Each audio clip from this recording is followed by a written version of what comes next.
Bonjour à tous et bienvenue au cœur de l'univers Saint-Nectaire. Le Saint-Nectaire, ce sont des éleveurs, des producteurs, des laiteries, des affineurs également. C'est tout un travail qui se perpétue de génération en génération. Et aujourd'hui, on va partir à la rencontre de celles et ceux qui prennent la relève. C'est parti!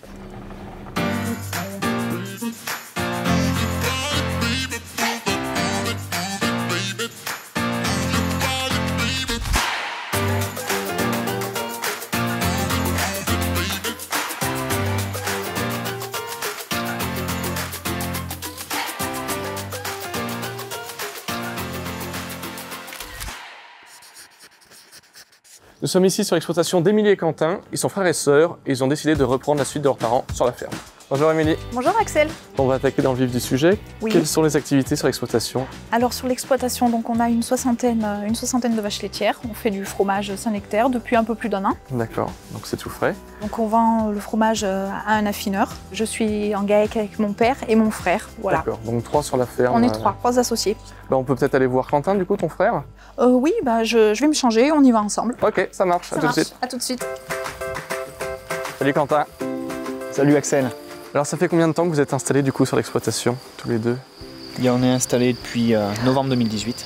J'étais préinstallée pendant 6 ans auparavant, donc je suis là depuis 2012. Et mon frère m'a rejoint, ce qui fait qu'on s'est installé en même temps le 1er décembre 2018. D'accord, donc tu étais avec ton père? Voilà, j'étais avec mon père, on était à 2. Et Quentin a rejoint après?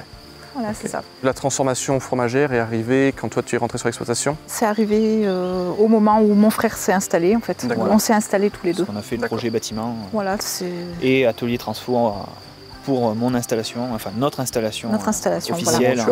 Voilà, c'est ça. C'est ça. Donc avant ça, c'était juste production de lait pour faire du Saint-Nectaire laitier? Voilà, c'est ça. Okay. C'est ça, dans un bâtiment ancien. Mais aujourd'hui, donc, vous ne regrettez pas? Vous êtes non, pas du tout. Ah non, absolument pas.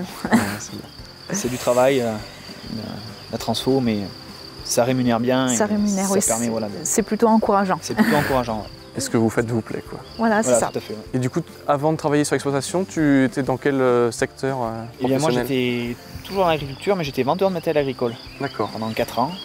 Et du coup, après, il y a eu une opportunité d'agrandissement sur l'exploitation et ça s'est fait naturellement aussi. Voilà, du terrain qui se libérait, quoi. D'accord. Ouais. Et on a lancé l'atelier, enfin le lancement de l'atelier transfo et tout. Voilà. Et toi, Émilie, tu es rentrée aussitôt sur l'exploitation en 2012, du coup. Voilà, oui, dès que j'ai terminé mes études, dès que j'ai terminé mon BTS en 2011, après je me suis préinstallée en 2012. Et du coup, j'ai continué, j'ai travaillé avec mon père. Et voilà, il y a eu cette opportunité de libération de terrain. Et ça nous a donné une bonne raison pour pouvoir faire un bâtiment, faire revenir mon frère et faire du Saint-Nectaire. Au bout de 2 ans, c'est un chemin que vous recommandez aussi à d'autres jeunes, potentiellement, si la passion est là? Oui, oui. Et puis il ne faut pas avoir peur, quoi. Surtout qu'on est dans un secteur où c'est porteur. Ouais. Donc il faut y aller, quoi.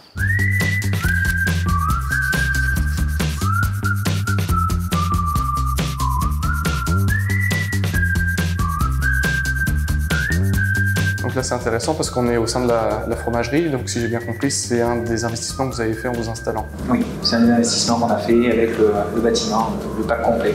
Salle de traite aussi peut-être? Salle de traite, oui, tout. Et la fromagerie. Voilà. Vous connaissez d'autres jeunes qui se sont installés sur la zone? Oui. D'ailleurs dans le quartier, on est nombreux. On est nombreux à s'être installés dans les 3 dernières années. Ouais. D'accord. On est dans un quartier en dessous de la tour, enfin le village Saint-Pardoux, qui est assez dynamique. Ouais. D'accord. Donc là c'est la chambre froide, donc c'est les fromages le Saint-Nectaire qui sont blancs. Oui. Il y en a plusieurs traites là j'imagine. Alors une pile représente un jour en fait. En bas on a les fromages du matin, en haut on a les fromages du soir. Ici il y a 4 jours de fromage. Ok. Voilà, du dimanche au mercredi. Combien de temps pour alors c'est entre 2 et 8 jours qu'il reste en chambre froide avant d'être ramassé par l'affineur. Ça c'est les fromages du matin. Voilà, c'est ça. À peu près, c'est en train de dégoûter. Du coup, c'est quoi vos motivations, vos quotidiens, tous les matins quand vous vous levez? S'occuper de nos bêtes. Oui. Déjà, c'est une bonne motivation. Hein Et après, voilà quoi. Avant tout, faire le métier qu'on aime, tout simplement. La passion. Voilà, et faire du bon Saint-Nectaire. Et faire de la qualité surtout, ouais. Bon, merci beaucoup à vous pour votre accueil. Je vous souhaite une bonne continuation pour la suite. Puis tu reviens quand tu veux. Avec plaisir. Allez, à plus tard. Bonne journée. Bonne journée. Merci à tous de nous avoir suivis sur cette vidéo en compagnie d'Émilie et de Quentin. On espère que ça a pu peut-être donner idée d'installation à certains d'entre vous. N'hésitez pas à vous renseigner pour plus d'informations. On se dit à très bientôt. Salut!